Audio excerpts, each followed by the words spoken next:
It's so frustrating because, like, I mean, you really got to do something yourself, or else you feel completely powerless. Because it feels like your vote doesn't even matter. And even if it did, some might it argue it seems like doesn't. once people get voted in, even if they were good to begin with, they might not stay so shiny for long.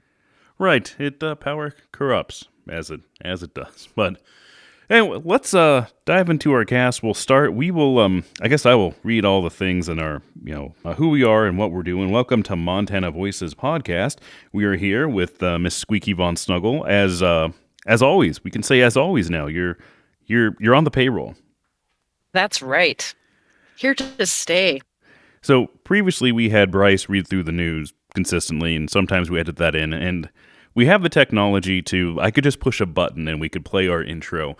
But being the raw podcast that we are, one of the most irritating things is like every 2-bit podcast has that weird, I think it's the same outlet that's making all these intros, and it's like sounds like David Letterman coming on stage, and I think David Letterman being corny with the intro was the point, that was the joke, but they appear to have missed that it was supposed to be not flavorful.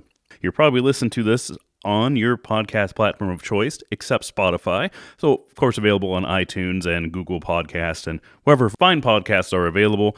It's just Montana Voices Podcast. If you want to reach out to us on the email, it's montanavoicespodcast@gmail.com.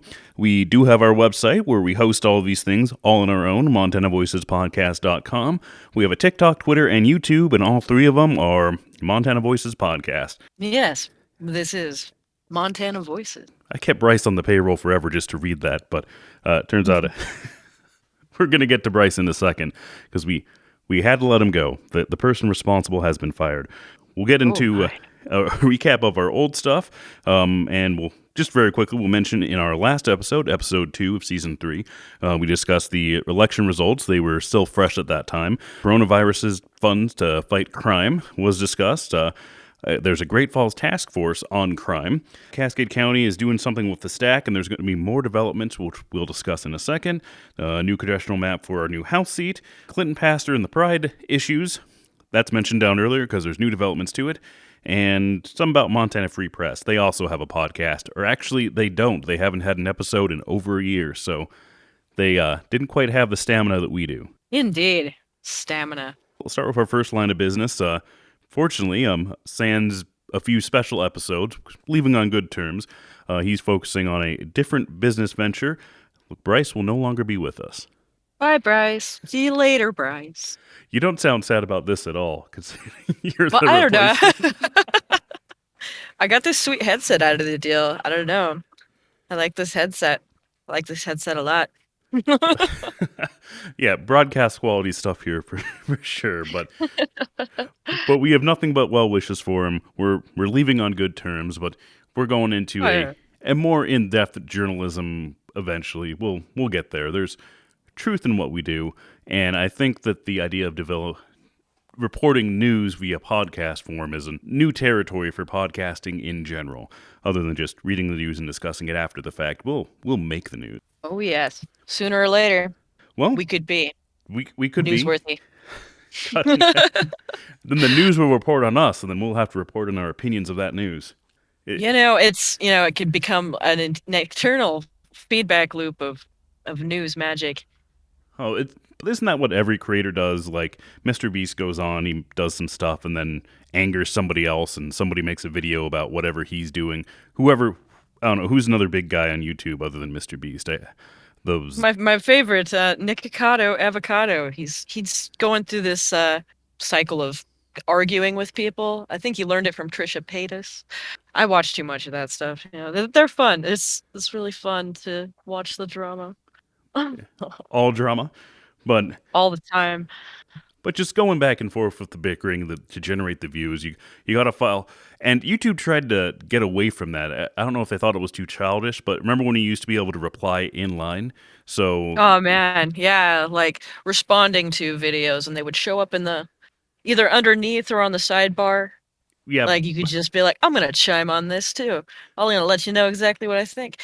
Yeah, I don't know. I don't even remember the year that went away, but it went away a long time ago. And they've also done away with dislikes. I know. Everyone's a winner here. Yeah, Yeah, everyone's a winner. Everyone play nice. I Uh, suppose that's a message to hope that everyone plays nicely. I understand that they feel the need to do that. They say it's in the name of small creators to prevent them from being bullied. And it happens sometimes. People like coordinate a bombing of someone's page and give them a bunch of dislikes. But well, that on the was other hand, engagement is engagement. right. That's par for the course. Any news is good news, I thought. But Right. And you know what? If somebody really says something, I mean, you'd think you'd want to know. You'd think you'd want to. You can look at your stats still and see what for some reason, like you can't see the dislikes, but there's still a dislike button. Or did they just like go all out and just get rid of it entirely now? here, there is still Yeah, a check it dislike out. Check it button. out. All right, they've done nothing, I guess. Oh, you can still see the number of dislikes, huh? Oh, I can't see the number, but I can still click the Yeah, dislike you can button. still click it. Like, Does so it I do suppose anything? it's like, I don't know. Like, if you really want to beat yourself up, you can still probably look at those stats. It's just that, outwardly people can't watch the number go up as they pile on. How many dislikes can we give this person? Like you can't really tell outwardly. Like we're If feeding you the really wanted to boomers. make That's yourself depressed, you could still do that.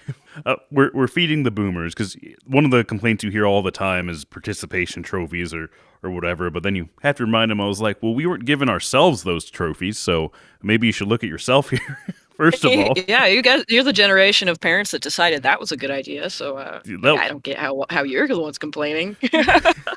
wasn't my choice to the ribbon I got in fifth grade soccer. That was somebody Right? that was older people's doing. Blame us. Fine, but Right. I still knew that fifth place didn't mean diddly. I knew that was a good job, loser sticker. I mean, I understood that. I think every kid actually understood that. Like, sure, it's nice to feel like you were involved and you got a little souvenir I from showed up. being Yeah, involved. I think maybe it's more about keeping the child feeling engaged in that process rather than maybe it still felt good on some level. The matter of trying to keep the child engaged in the process rather than being like, I got nothing out of that at all. Well, I guess, and at least they can say, at least I got this stupid ribbon. exactly. And my kids get it too. They'll come home like they ran the mile and um not even a fast. Like, how fast was your mile? They're like, I don't know. There was no time, but I got a little plaque and ribbon thing for running the mile. I'm like, huh. Well, I'm just gonna immediately throw this away. I'm not keeping junk around the house. Right? How much kid Praise art do them you and teach? everything, and be like, yay, cool, You did great it. job. Good job. But if you put everything on the fridge, I mean, there'd be everything on the There's got to fridge. be a cycle. Like, you put something up, you're like, I'm just gonna set this here for now. But what's really gonna Right. happen is later when I'm doing the dishes, it's going away. But Yep. Yep. Man, the fridge is it's like a lesson in how to praise somebody, but like you got to prioritize what goes on the fridge too, for sure. aluminum fridges now, not magnetic. The new Oh, something well, about that efficiency. I don't eliminates know. the problem entirely. Nothing goes on the fridge. It's like, sorry, kid. It's gonna have to just be real important, then we'll pin it up. Oh, makes me wonder. I've seen those fancy, expensive fridges that have a tablet built in. Like, you can see what's it. There's a camera in there, and you can see. And I don't have like 4,000 Oh bucks to yeah. spend on a fridge, so it's not going to happen here. But can you have a digital slideshow of the? Just snap a picture, email it to the fridge, and then just have it cycle through. It's like, it's your kindergarten artwork. Beautiful. Beautiful. If Yeah, I that suppose that might be a thing of the past eventually. The refrigerator magnet deal. You really don't want to have more and more we go. It's like I don't know if you really want to have your bunch of magnets around your electronics, right, or especially now that we're getting all these. Yeah, like but I don't know. Careful about the magnet on the screen of the little tablet in there. That yeah, might not be a exactly. good plan. Ooh, that should be aluminum. You don't want that's an expensive fridge. And that tablet controls the fridge. It does temperature control too. You can't it's not like if the tablet dies, you can keep on refrigerating. That's not the way that works, I don't think. Shit, I don't know, man. I like my food. My food's cold, and I like to be able to, access it Call back to all the time. older times. Back in my day, we had to open the fridge to see what was in. I can't wait until it's like everything's got a like digital wrapper around it, so it can look like it's just not even there. Ooh. You can just have just a wrap around. Everything is just projected to be like a forest, and When you go up to the fridge, it shows you the literal whatever's inside the fridge. You don't even have to open the door and waste electricity to stare at it. You're like, ah, That is sort now of I want to see brilliant. what's in my fridge. I want to open it because I'm old fashioned. And then, Yeah, I just want to stand back here and look at it and tell it with my eyeballs that I'd like to know what's in my fridge, and it just displays like a window into the inside of my fridge. well, someday we might not even need fridges. That Star Trek generator, whatever the mass, it made their food for them. Anyway, we're getting too in sci-fi and Oh yeah, off yeah. topic. I'm gonna trail off. Please, you'll have to forgive me. Oh, You'll have to cut all kinds of stuff out of this. I'm all over the place. uh, real quick, Star Trek far superior to what Yes. that Star Wars thing. Oh, every time. I'm 100% on that team with you. Even the worst Star Trek. But actually, I haven't seen the new that new Star Trek. I have not seen the new one. And I'll still argue that Star Trek Enterprise with Scott Bakula was the best Star Trek in my opinion because it was the most raw and I wouldn't say unscripted.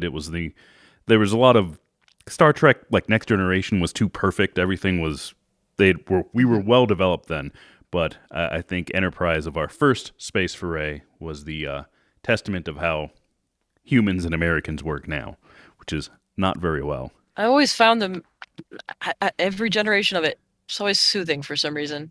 Somehow relaxing. Well, Star Trek typically took on the biggest social challenges of the day, like with the original Star Trek. We had Russians and women and black women even, first of all Right? on TV, and so that was cutting edge at that time.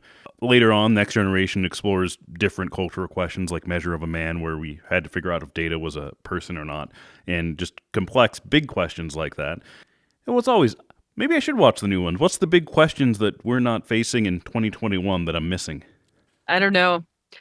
I think maybe one of the things that's soothing about that show is that through all of them, it's like, oh, these people care about these issues and they're collectively paying attention to them and being very thoughtful about it. These are all like, they seem so intellectual, and there's obviously there's problems. I only bring up Star Trek to keep this into Montana. In Star Trek Enterprise, the first warp drive experiment was done outside of Bozeman, Montana. Oh, for real? Yes, That's Bozeman very cool. leading the way. Well, let's get on to actually things that are on our list.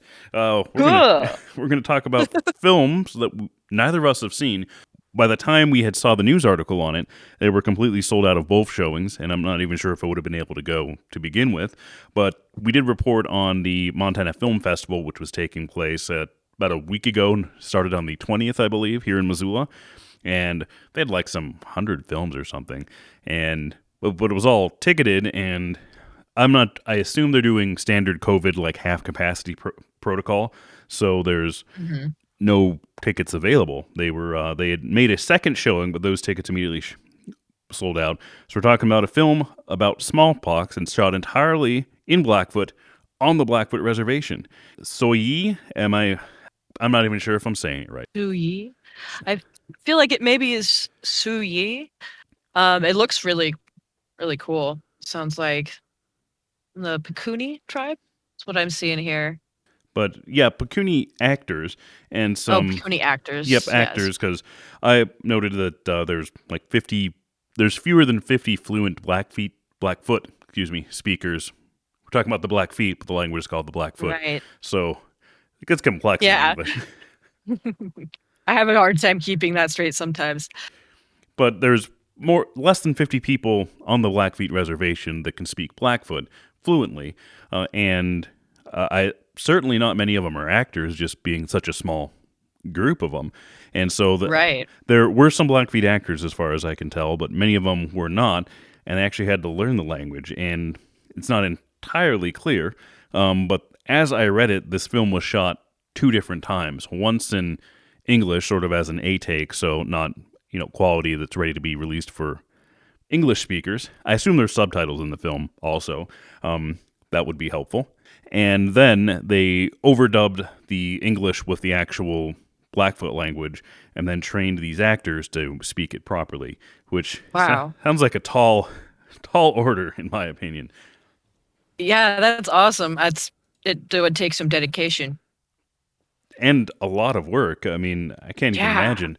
I'm I have a great admiration for people who have the dedication to learn multiple languages. It's really, really cool. I wish In I could do more of that. multiple unrelated languages, because Spanish, of course, based on Latin, so is Italian, some Latin roots Mhm. there, and English has a lot of it because English is stills from everybody. So there's some commonality there. You can understand the sentence structure and everything, but of course, these languages that develop, far away from Latin America or Latin entirely, Mhm. is a completely different way of speaking.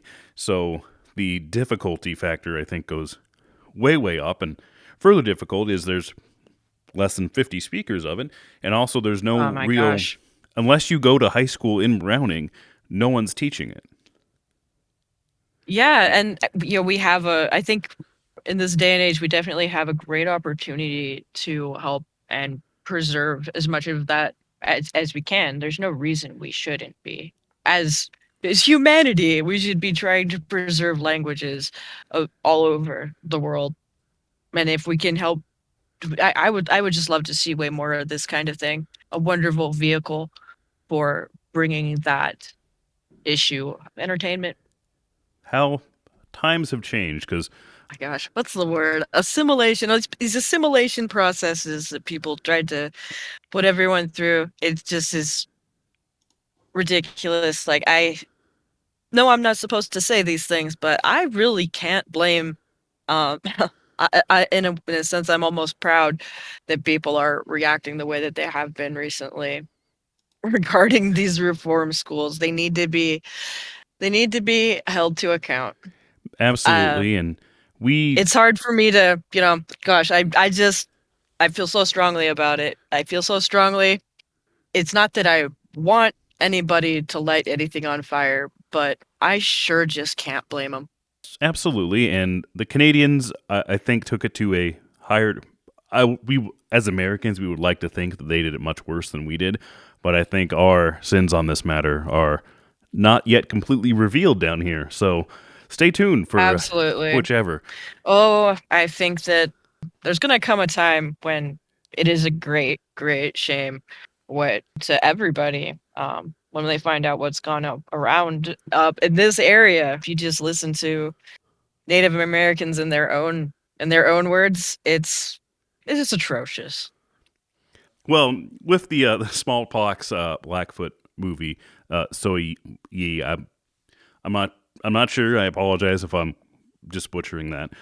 I assume they're making a connection to COVID, and that's particularly relevant to natives. Sort of the note that I noted is, according to the CDC, natives are Mm. 2.2 more times likely to catch COVID, and once Ooh, they no. catch COVID, which they are twice as likely to get it, they are also almost twice more likely to die from it. So I remember hearing reports from some people I know that work at like Benefice and then St. Pat's over Mhm. here, that at one time every ICU bed that was occupied for COVID was a Native American, which is. Yeah, those are some very bad numbers. But as soon as we know where you can watch it, we'll let you know. So on to the old and new news. Last time we had you on, we reported about some shenanigans of a Clinton pastor who thinks he's being persecuted by the school lunch thing. So Yeah. Down Old Clown Road. it very much is a clown road. To recap, the Clinton Bible Church in Clinton, Montana, which is about 30 minutes east of Missoula, was distributing school lunches over the summer break.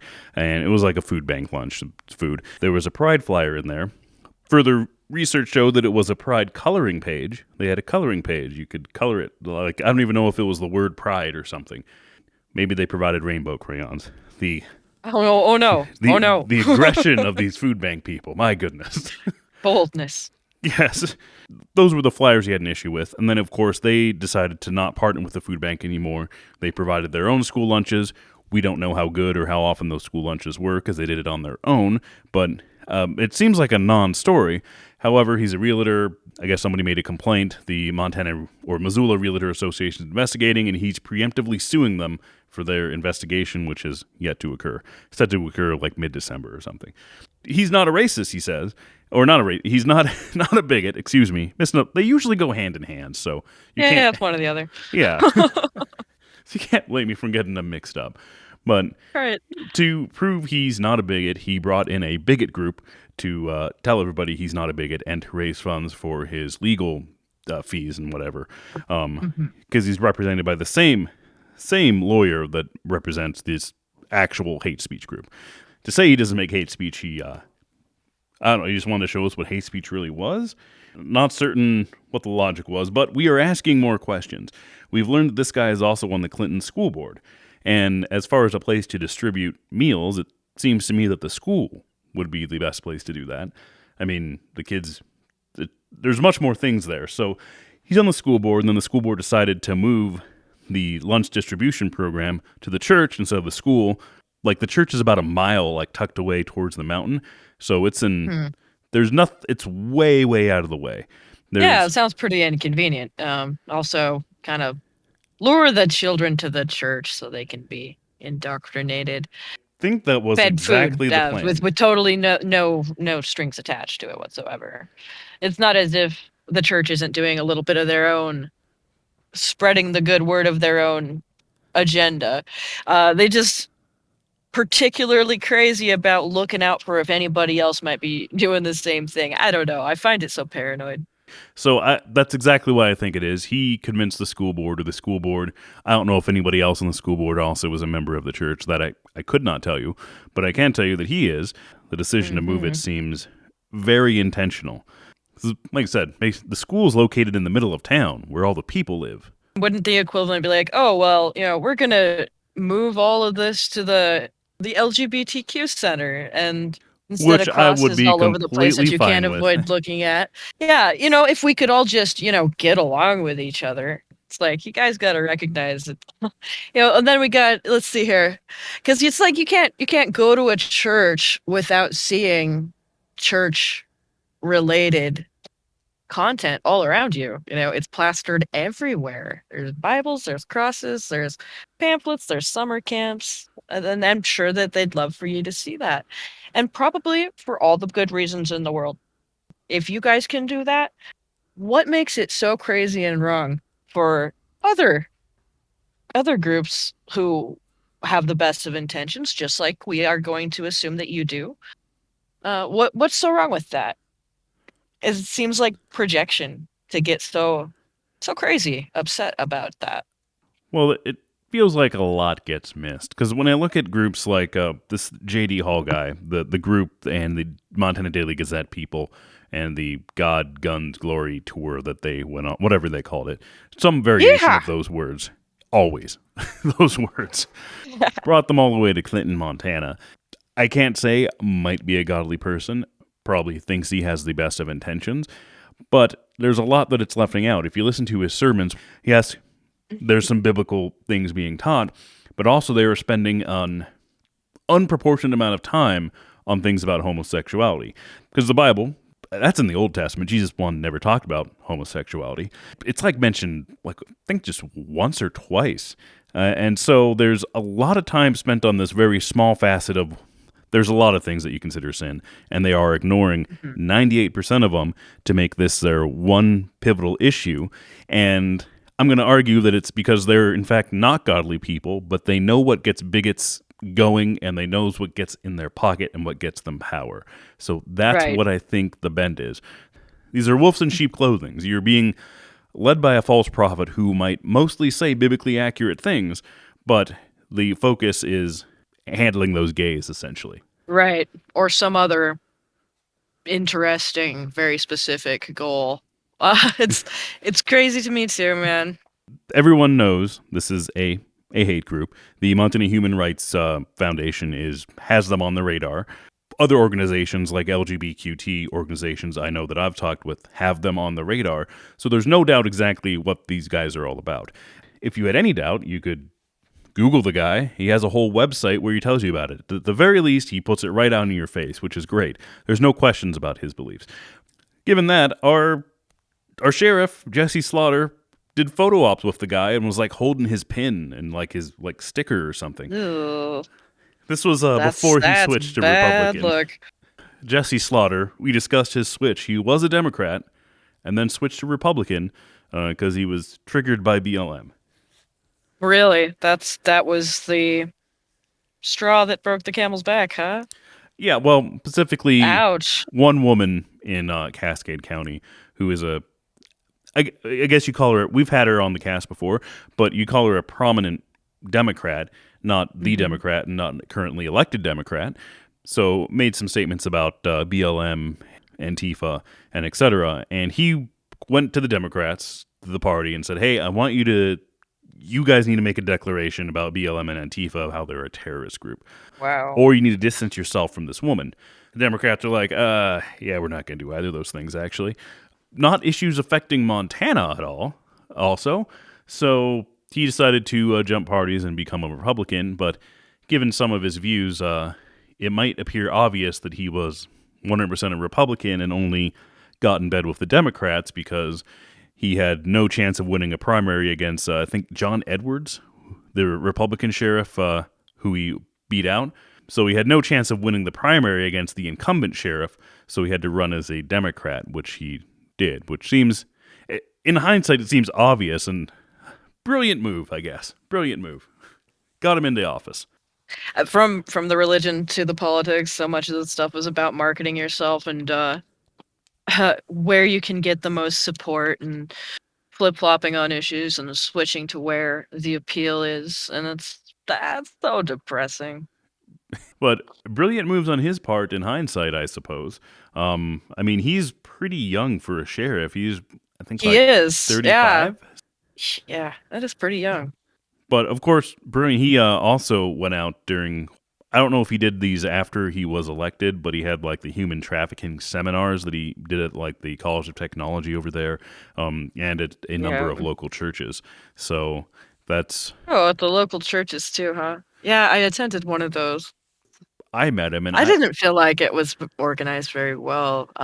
It's like once they were done with the seminar, there was nobody responding to people on the Facebook page that event was associated with, which I found, I mean, disappointing. It's a task force. I think they were trying to like, yeah, I thought that was a community outreach effort for there to be no responses to messages on there. But anyway, you know.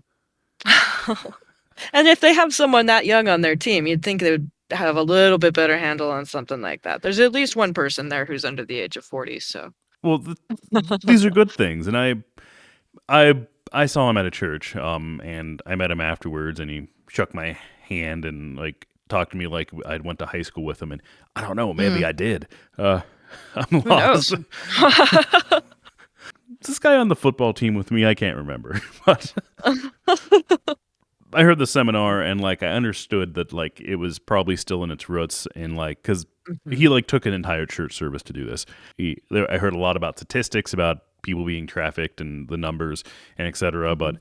the the big question that everyone is asking is what can we do as regular people? And was Right. left not even an attempt to answer that. I'm like, I'll let it slide. I know he's running for election. Yeah, it was right before the election. And I know this is probably still a pretty new task force. So it needs time to grow. So we don't need to harass them yet. But and I think it's still unanswered. And it's a hard question. What Well, it is, and it's hard to, I think that there should be some preparation probably for questions like that. I think that's something they should have probably expected to hear from people. You can kind of, I would recommend in the future, if it were me, I would definitely try and prepare some answers to some questions. If I felt like I, kind of came up empty-handed or came up short with some answers there, I think that would be one of the first things I would focus on bringing to the table the next time I have a meeting of the sort. you'd think, but they did this week after week, multiple churches, and Oh man. did you go to the big one? And yeah, you went to the big one over at the College of Technology, as I recall. Yeah, I've got a big room for that one for an election. That's essentially what it was. We've been misled, but we'll get some more things on Sheriff Jesse Slaughter a bit later on this cast. Stay tuned for that. But in the Uh, meantime, oh, CBD is back. indeed, CBD is back. I'm happy to hear it. We That seems like a strange one. Yeah, we reported they were excluding CBD from dispensaries. So you can get CBD at the gas station, but you can't get it at the dispensary where you get your weed, which made no sense to me. I'll take them at face value. Department of Revenue says that they changed course because of public outcry, but does that ever work for Department of Revenue? It seems like they run their own thing. Maybe there's another reason, but either way, we've got the results we want. Indeed. I'm happy to see it. Run to our next one. We completely missed this. I read it after the fact. The Crow Reservation used corona relief funds to build a police force. They spent about $4 million on this. Yeah, that was a really interesting story. I took some time to read into that one for sure.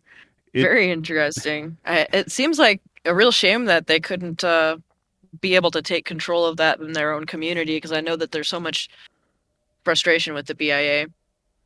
Well, and one of the frustrations was they only had like 4 officers, and the Crow Reservation is huge, big, 3,600 square Yeah. miles, I think it says. And Wow. we will name our source here. It's nativenews.gour.umt. So it's a University of Montana project. But this is a long story. That was, what, like a 15-minute read or so? Oh yeah, it was. So good on them and doing some actual journalism. But they unfortunately only have a handful of stories, and there's like a team of 10 people, it looks like. And unfortunately, none of them look like they're native, which is unfortunate. That's unfortunate. I think the reporting was spot on. In June of this year, the Crow got a chunk of like $27 million from the CARES Act, and they used $4 million of it to make a police force.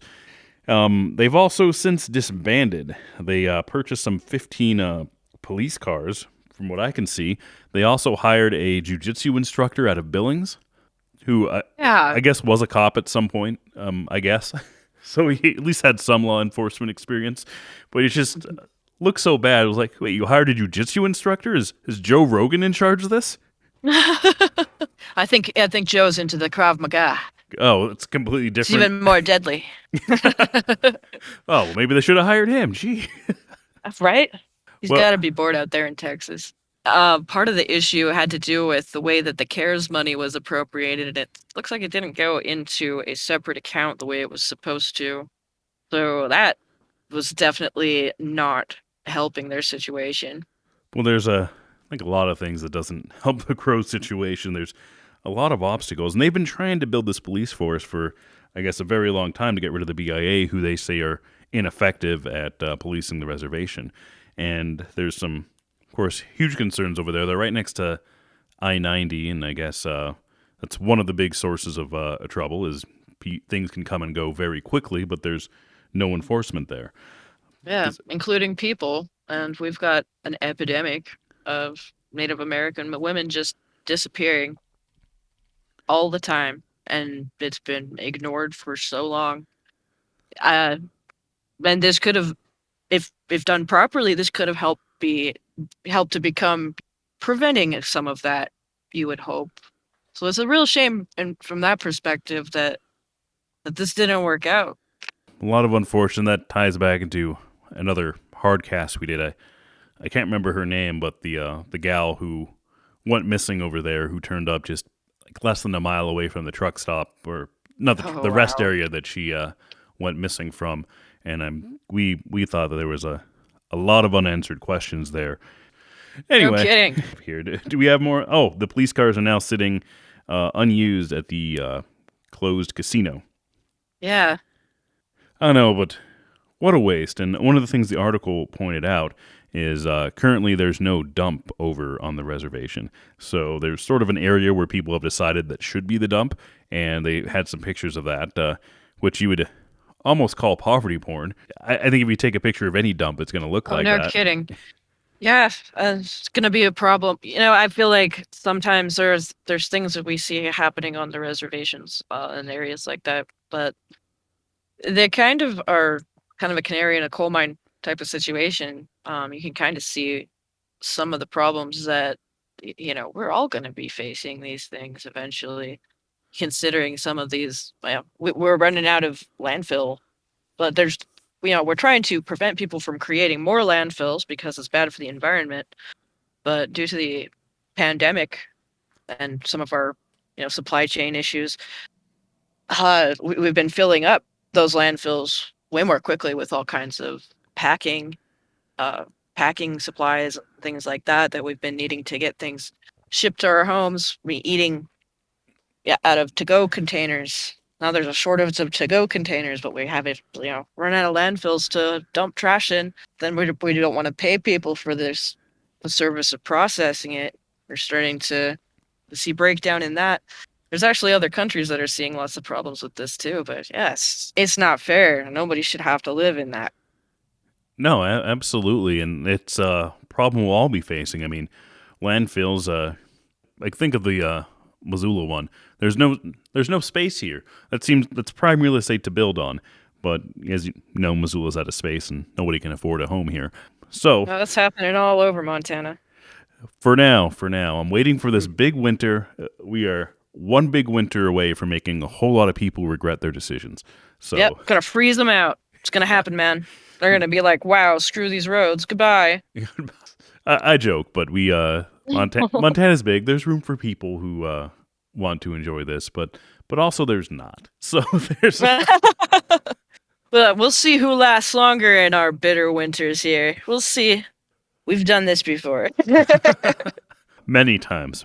But, Yes, but of course, that's it's just right. raining. What in the world? No real snow. I'm disappointed so Yeah, far. It's it almost feels like the December. winters have been warmer than usual. Past when I was a kid, I remember having nasty blizzards. I don't know. Maybe it's a little bit easier when you're in a more, you got more buildings around you. If you're in a bigger town, Right, and maybe you don't get hit as hard because there's stuff surrounding you, not to, be taking the full brunt of that winter storm.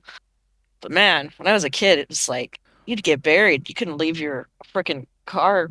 You couldn't leave because your car was completely buried. Things like that. then wouldn't start even if you got it unburied. Right? No, Oh, yeah. that's Good luck there. those are the winters I remember, but we've been spared those for the last couple of years, and I don't know if this is climate change rearing its head here. Yeah. Very likely Who could knows? be. It's going to correct. Yeah, If it does, some people are in for a real treat. let's hope so. I got snow tires on the thing, so we're ready here. Things are looking up, and speaking of buildings, the Great Falls, Montana Trap House is getting a new lease on life. Yeah. Bats building, which was the drug haven in between the two rescue mission buildings in Great Falls downtown. So they built on the other side of it, and apparently at the time they had no interest in doing anything with that building, and I don't blame them. Did you ever go in that place? They had a central bathroom stalls, and the doors weren't even shut, so you had to do your business in front of everybody. Whew. It's the one that was hollowed out by a fire, right? No. There was some kind of a fire. Nope.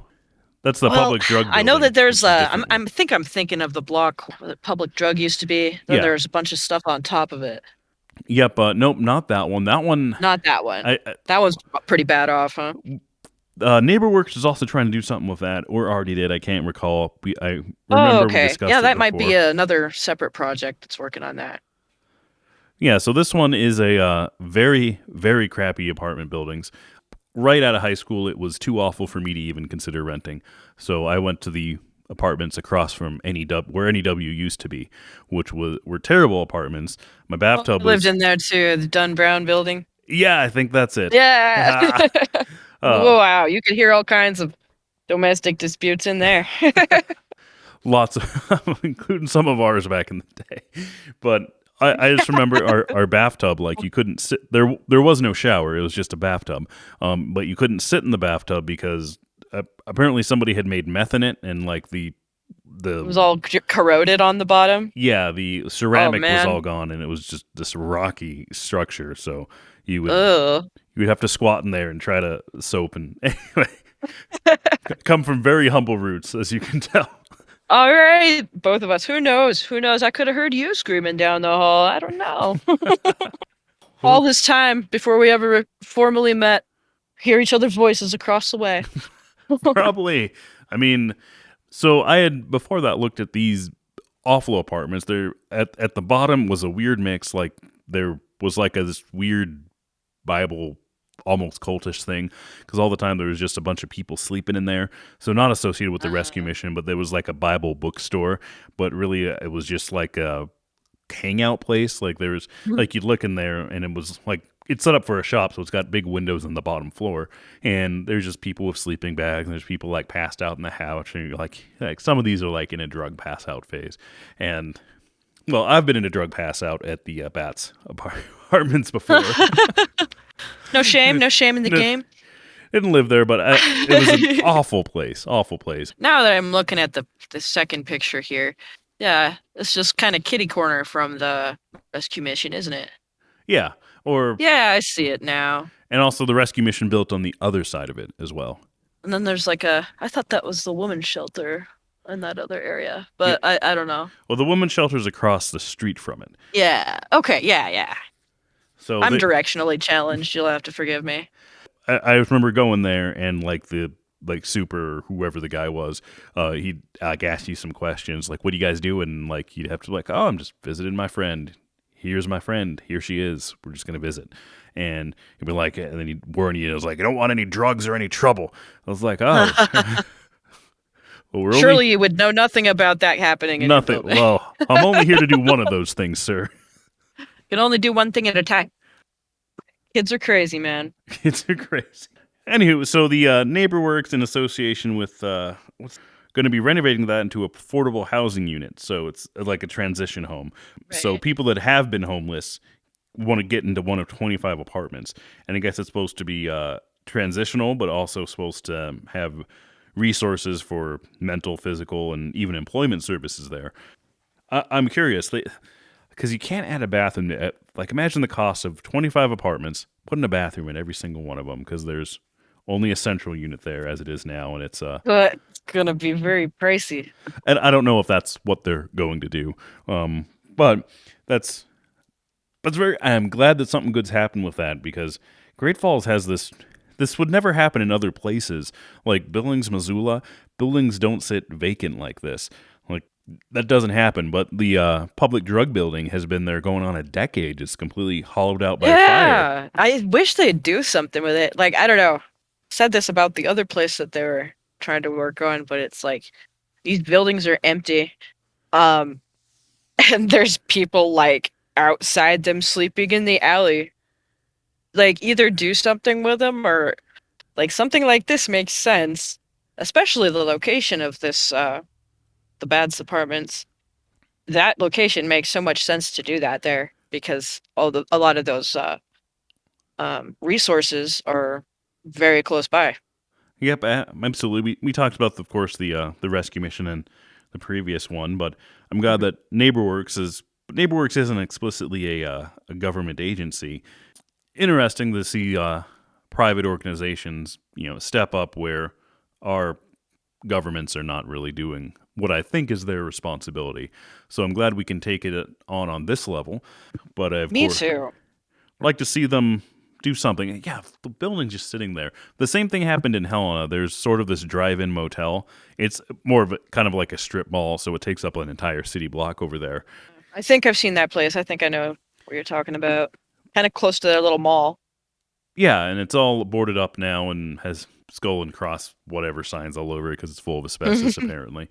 But Oh no. it's unfortunate that the city can't do anything about it forever. I mean, you think Great Falls, there's building codes, there's regulations, there's permits, there's easements and whatever. That if that's just going to sit there, it's one. I think some of the good real estate over in Great Falls. That if you have somebody that's leaving a blighted building, then should be some resources to reclaim that. Because I imagine the owners of the building probably wanted to do something with it, but as it burnt down, they didn't have the resources or didn't have insurance. And now Right. what do you do? So that's, I guess, Hopefully something. I mean, even it seems like you could probably still save what's left there. I mean, it's really is, a cool building as far as it's kind of historical. It'd be a shame if it just rotted to nothing. If there was anything that could be done, it would be cool if they'd do it. And then I don't know, projects like that seem like they'd be helpful for helping the economy, helping the community at times like this. I wish I'd see more efforts like that, kind of Yeah, FDR absolutely. stuff. We have a great new Great Falls deal, but A it's great new Great Falls deal. I freaking love it. Do it. but not limited to Great Falls. The whole great new Montana In deal. Montana, the city of Missoula bought for I think several $1 million. It was the Sleep Inn Motel, and Mhm. it was obviously a sort of a seedy place. Just it was obvious. Just I have never been in there because I moved to Missoula as an adult, so no business being there. But it was obvious, and it was kind of run down and etc. But the city bought it from the owner, and it was just very widely criticized. The idea was it would be Wow. temporary Corona housing because Corona, I mean, if you're homeless and you're living in an encampment or you're living with other people without sanitation, or then that is I think a prime vector for the virus transmission. There's like 20 some units there. It was sort of a drive-in motel, so they took it and bought it, and I think now we're selling it, hopefully at a profit. This real estate market, maybe it was a smart move. I don't know, but it Oh no. was widely criticized because the city of Missoula has no business running a motel. I would think, and it seems like they overpaid and like it cost several Ugh. million more dollars to renovate. And Yeah, yeah, and you want to hope that somebody wasn't doing somebody a little favor by taking that property off their hands. But anyway, if it was that bad and that blighted, shouldn't have been there for the city to take over. The city of Billings true, actually, good point. the community councils got together, and there was a similar structure. I think it was called a Lazy Eight Motel, but Hmm. similar to the facilities we're describing here, was just a congruence of drugs, violence, and crime, and etc. was happening there. And then the owner decided he didn't want to run it anymore, but was just letting it sit.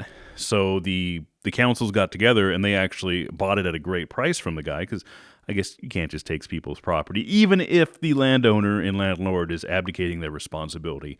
I mean, I think if you're going to own a property, especially on a business property, that you have an obligation to your community in general, not have it be, a burden on everybody else.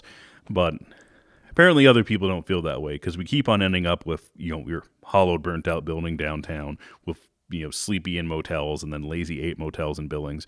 So they tore that facility down, and I can't recall what they're doing with it now, but there's, I guess, a beautification push, I guess, which is things are going to look better. And that place was one of the issues that made downtown Billings so bad a little over a decade ago.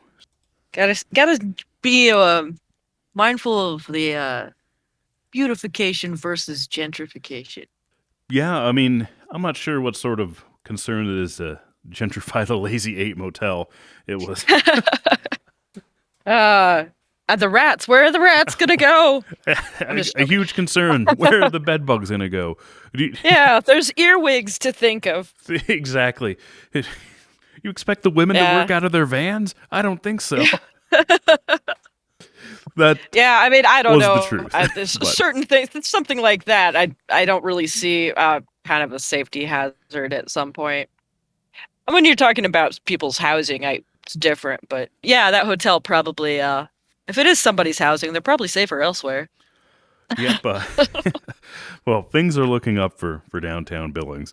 Well, Very good, very good. speaking of property owners doing their do whatever for the communities, why do we just let it sit there forever? I mean, certainly Yeah, it's they costing really some should property do something with taxes, it.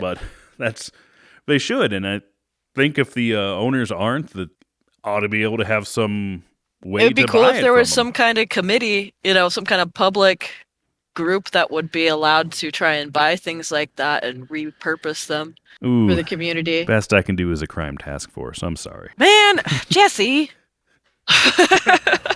Our next thing is speaking of relics, paywalls. We go through a lot of news and digest a lot of news. This one is behind a paywall, behind a Great Falls Tribune paywall. So we had to verify via somebody's screenshot on Facebook. Somebody subscribes, I screenshotted it, and I had to cross-reference with somebody that actually subscribes to the Tribune and pays for that for some reason. But, Sometimes if you refresh the page and then you press stop before it fully loads, ooh, sometimes you can get it like that. Try that. so a slow internet And not connection that, could pay that's off. only Of course, I fully would never expect anyone to actually do that because that would, be wrong. But Yeah, there's you could presumably do such a thing. well, this one doesn't have that one where it teases you, where you click on it and then Ah, man. you read like half a sentence or like Yeah. subscribers only. Your 5 free article limit. Subscribe Well, if now. you don't want to be arrested, if you can avoid anybody arresting you as a hacker for using view source, there's probably a way in there too. You can find out what's going on. Probably easy to do. Well, I think me and you, because of our background, are more techie than most of our listeners. I think, which is great. So they wouldn't have the ability to do it. So if they encounter a paywall, they're not going to have a way around it, unfortunately. But there's several tricks. Well, in this case, I found a way around it and verified the screenshot was accurate to what they were reporting. But Cascade County CPS is paying out $16 million to a child whom they negligently did not remove from an abusive home. These things are always hard to report on, but sort of the gist of it is this happened when the kid was 16 years old, or no, 16 months, excuse me. Boyfriend, girlfriend broke up. Girlfriend went away. The boyfriend wanted full custody of the kid. Apparently, she wasn't good at advocating for herself because she didn't show up to her hearing on the issue, which maybe lends to the fact that maybe she wasn't a fit mother at the time. So the child was removed and placed with the boyfriend, who then, for childcare, found some lady, may or may not have been his girlfriend, but some abuse took place multiple times. Abuse that was actually noted by the benefice when the child was taken in, not acted on by CPS, despite the grandparents also making a report to CPS. Appears to be a commonality I've seen in this. We're going to get to another story here. But after that, after CPS did not remove the child from the home at that time, more extreme abuse took place that was unfortunately life-altering. $16 million have been awarded. Nothing Well, compared to what this child has to live with now. The and child, if she's 13 now, then how long has she had to wait for this decision? a long time because they're My God, that's her terrible. Imagine what she's had to endure in the meantime due to what she's suffered. reading the full article. The mother now has her things together and is properly caring for her, which is great. The father is completely That out of is the great. picture, which I hold somewhat responsible. If your partner's abusing your kid and you've seen that, I think you are equally responsible. We're going to get to another case here at the bottom, which is we talked about a long time ago, but bringing up terrible feelings. But because we've been hearing a few very vocal voices, including Jeremy Trebus, who we've had on the cast. He got in some heat because he was sitting in on CPS hearings. Yes, he is your Republican House, one of the House district representatives right now. Maybe even your district. I can't remember which one he's in. I feel like I've seen that name often enough that it might be. So he had gotten some heat because he was sitting in on a trial on behalf of the mother. The mother asked him to be there, and it's hard to sift out what's real and not when you hear people complaining about CPS. The mother was It complaining is very difficult.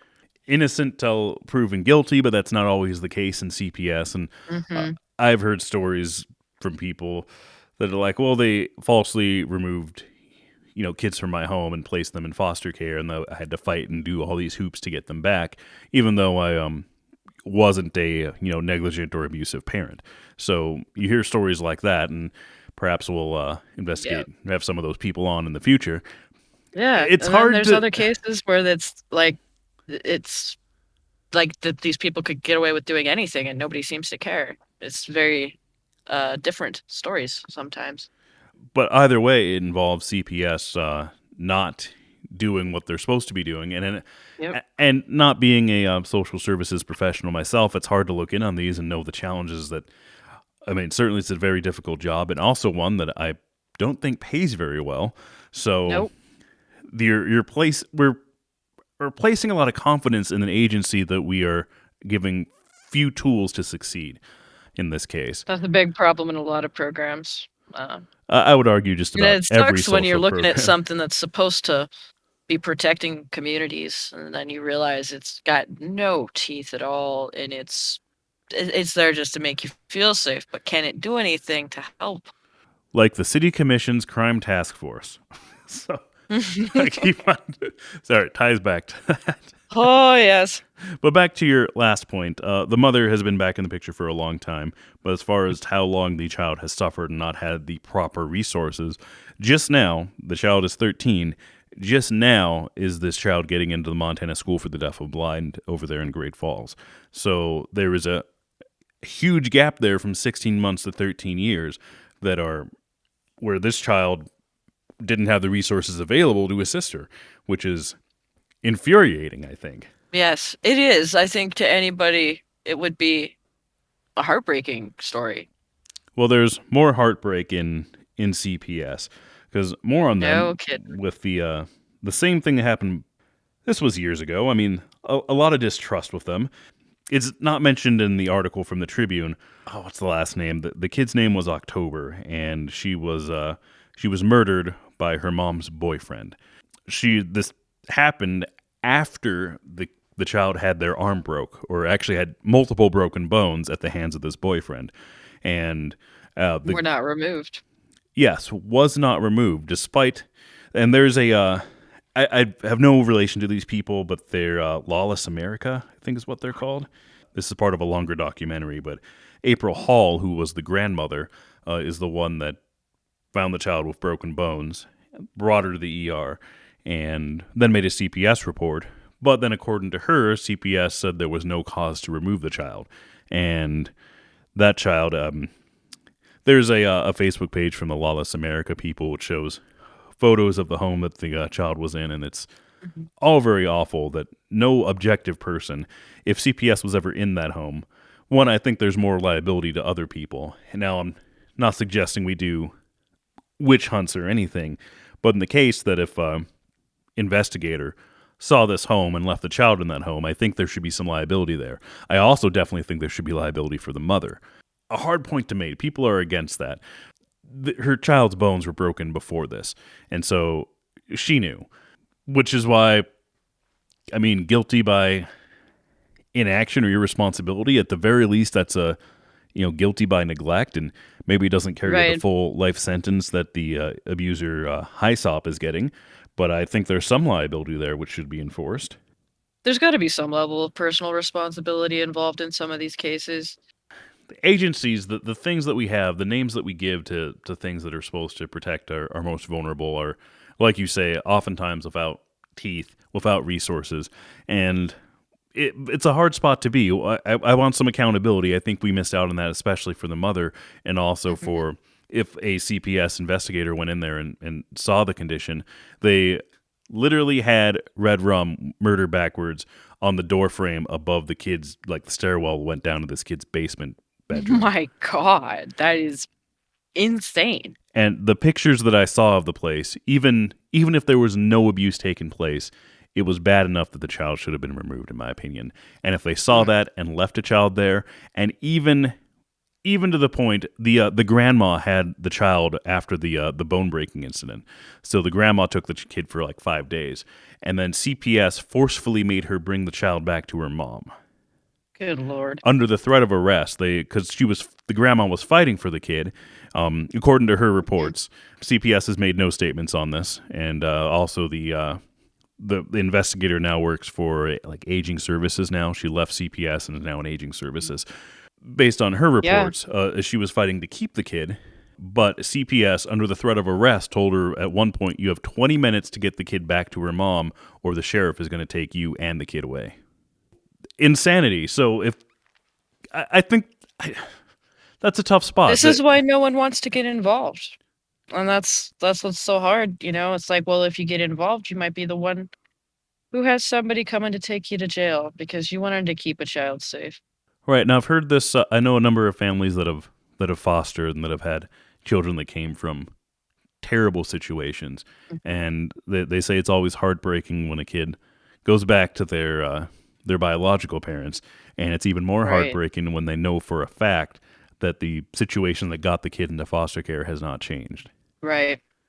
Yeah, And and there's problems with foster families too, but, it's absolutely, just that and some of the I can see how hard it is. It's so hard to make that commitment to get involved because it seems like it's so thankless in some ways, and It is, and Yeah, certainly there's always going to be bad actors wherever you go, but with the true. foster families, taking a kid who 90% of the time you know they're coming from an awful situation, but that's all Mhm. you know until you get the kid.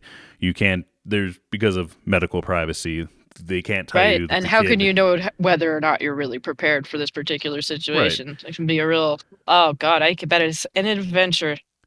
Adventure, sometimes a very difficult one because one of the couple I know that fostered and then later adopted a group of boys, but one of they got a set of twins, but of course you can't get any medical history. But due to the anyway, the due to the children's abuse, and these kids were like 5 and then 8. I Mhm, guess the older one would be very sadistic to animals, and also his yeah, younger brother and anybody else. And that's mhm, information you're opening yourself up for that, and without any knowledge beforehand, you find out after the fact. After you have them, you can view their medical history and see what sort of therapies they should be in, etc. And you're like, I brought a sociopath into my house, and I'm completely not prepared for that. So, yeah, like, what do you do? Oh, that oh, would be the hardest thing to ever deal with. Yeah, I've heard, I've read some interesting, accounts of man, that would be such a challenge. You never know. I mean, you gotta really love kids because you never know what you're gonna come up against. anyway, back to, I guess, the original tough question of CPS liability. Obviously, the court system has decided that $16 million should be awarded to this kid for. I mean, it's hard to put these things in monetary value. Could have had a very bright future and everything. Now, is a Sure would have been small. a lot less expensive to just do their jobs. It would have. Well, the agency themselves is paying for this, so our tax dollars are paying for the negligence here. But there's no personal liability. I don't know how far we want to go down this in professional liability. I mean, doctors have professional liability. We expect that from them. They're highly trained. They're supposed to. Mhm, If they do something wrong, they they should pay up and face some consequences, or maybe they don't get to be a mhm, doctor anymore. But for social services, you at least require I guess, a master's degree to be a social service or CPS investigator, and the whole agency mhm. is filled with highly educated people. They might be against opening up this sort of personal liability. They would probably argue who's going to want to work in social services if that's the case, and that's and maybe they're right. We don't pay them a whole lot. Is the other thing. Yeah, They're well, professionals with I would say that smart with the big well-being of degrees, but children should be something we are prioritizing. it should pay more than Taco Bell. Taco Bell hires at sixteen Absolutely dollars an hour agree. here, by the way. So, Man, that's pretty impressive. and all sorts of perks. Let's say you get half price tacos or something, or employee meals are free. It's like they were Sounds like tempting that's me. more than the last time I checked the how much teachers were getting paid. It certainly is, and seems like the people that work for the most heart, it takes advantage of it. Anything that you have the heart to do, America, capitalism, even our government is going to take advantage of it and make you do it for peanuts. Yep. If you're just in it for the money, you will get far and be well off. But if you want to make a difference in the world through your career, whether you love flying or you want to protect children, they're going to take advantage of you. Yep. Well, Oh man. well, But let's God bless the children. someone think of the children. But let's end this on a high note, I guess. Actually, I moved the homeless thing in Great Falls by NeighborWorks down, but then forgot to delete it, so we already discussed it because I wanted to end on a higher note here. But Corey Stapleton is now a country star, our old Attorney General, or excuse me, Well, that Secretary of is State, darling. Just or darling. well, I don't know if he's a. I can't find any of his music anywhere. Um, But this was reported on by KB, like Bozeman, whatever. That's the only one. It's Corey Stapleton and the Pretty Pirates. What The is pretty pirate. That's precious. country song? So oh my goodness, does he? Country is such a so much pandering. Well, I guess there is He in looks all music, Ooh, but that hmm. is an interesting jump. That's so weird seeing him with that smile on his face. I guess politics I don't didn't know. didn't work out for.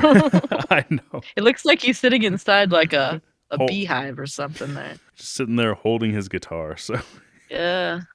anyone can make a CD. So is probably outdated. It was like $100 an hour for studio time, start to finish. Show up, play your songs. You can make your CD. Can you do it better than Mhm. Corey Stapleton? I wouldn't know because I can't even find it on Spotify or iTunes. I bet it's better work. I don't know. I would guess. I don't know. He doesn't seem that hip to me. Well, it's country. You're not supposed to. I just pulled up the website. It's been updated since I last looked. Before, there wasn't music on. Now there is. I assume we can't play it because of copyright or whatever. And it is on Spotify, it says. But for $28, you can get the Corey Stapleton Dad Hat. Wow. That's what it's called. Dad hat. Dad Hat. It's a flat build. It just says Corey Stapleton. Is that a star or what does he have on there? Looks like a martini glass he has on there. Good for him. We're- Well, I don't get it. Boomer stuff. Is he a I don't know. But we've successfully turned this around. All of our grim chat has now turned to giddy Smiles laughter. and rainbows. And Corey Stapleton. So let's put this one in the books here. Thank you for listening to Montana Voices Podcast. This has been Season 3, Episode 3. We will find a title for it. You can probably listen to this on our website, montanavoicespodcast.com. Also available wherever podcasts are. Just search for Montana Voices Podcast. And Twitter, YouTube, TikTok, to get them all, at Montana Voices Podcast. You can find us on any of those platforms, and I just need a button to push. I can't read this off a list, but thank you for listening to Montana Voices Podcast.